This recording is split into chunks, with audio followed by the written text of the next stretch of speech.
They'll set the charges off 1 through 5 on the bottom level, and then they'll go higher as they go along. We also might add that the charges have been placed in 3,000 strategic places to make sure it comes down exactly the way they want it to. All right, we are nearing the. I feel like this is T-minus 2 seconds to launch. We are nearing the point at which the Fanatic and Greg Luzinski will push the plunger.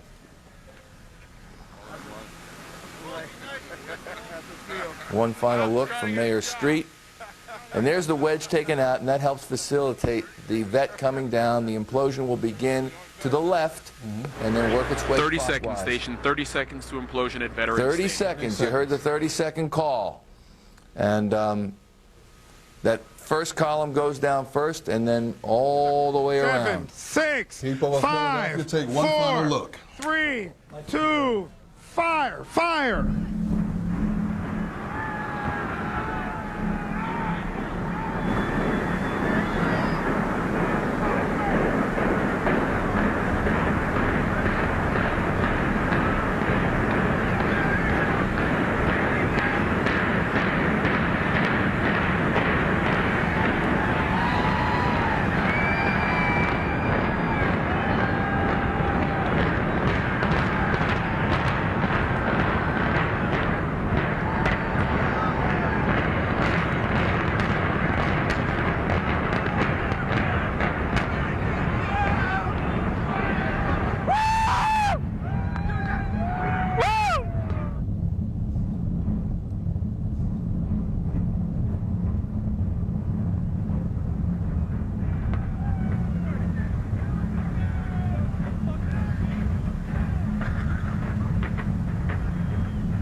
Wow. That's all you can say. Wow. So much hype, so much The historic implosion of Philadelphia Veterans Stadium. Whew. Man, oh man. You see the dust cloud is moving. City of Philadelphia.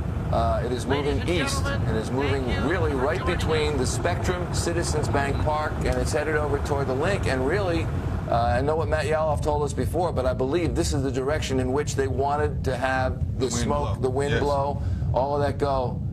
Matt Yaloff, you're with us still, right? Yes, I am, Michael. Wow, was that amazing or what? Absolutely amazing. And from our vantage point here north of Veterans Stadium, or where Veterans Stadium used to be, it started out of our sight as it worked its way clockwise around. We heard it before we saw it.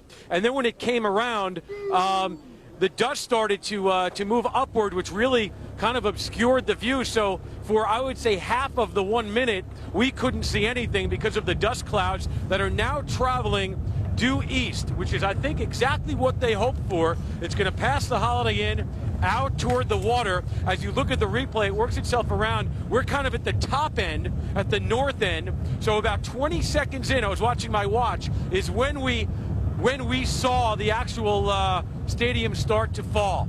And all I can tell you is there are a lot of jaws hanging open out here.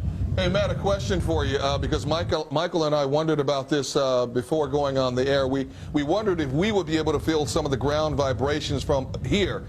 And we could. And we could. But what was it like from where you are? Because obviously you're much closer than we are. Well, you know, I'm on a riser, which is approximately, I'd say, 4 feet off the ground, where all the cameras are and a lot of the media is standing. There was a slight vibration, but it certainly wasn't what I thought it would be.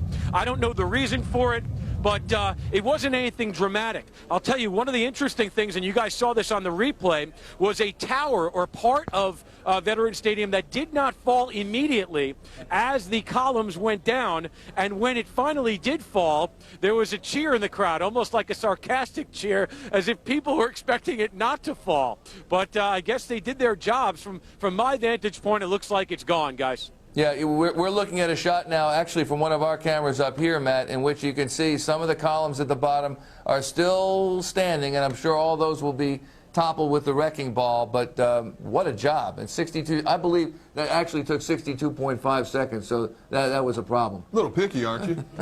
62 seconds to come down, and that shot is looking southeast at Roosevelt Park, the Spectrum now to the left as the dust cloud continues to settle, the dust settling here, and that is where Veterans Stadium once stood.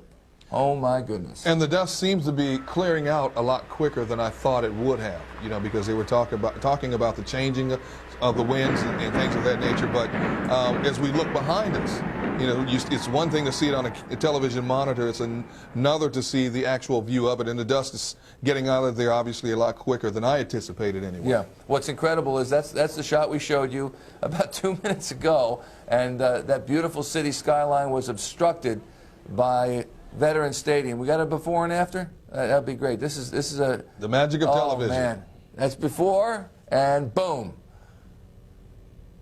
Amazing.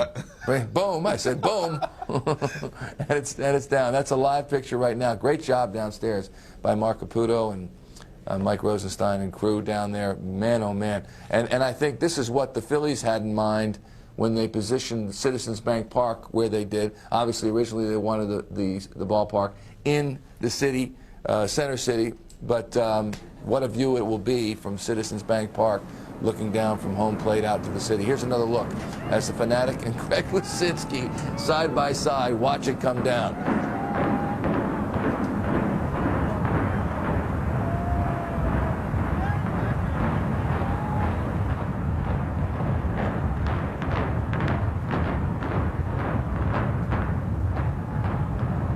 That's the tower. That's the tower to the penthouse suites. It's there. And that's the view looking southward.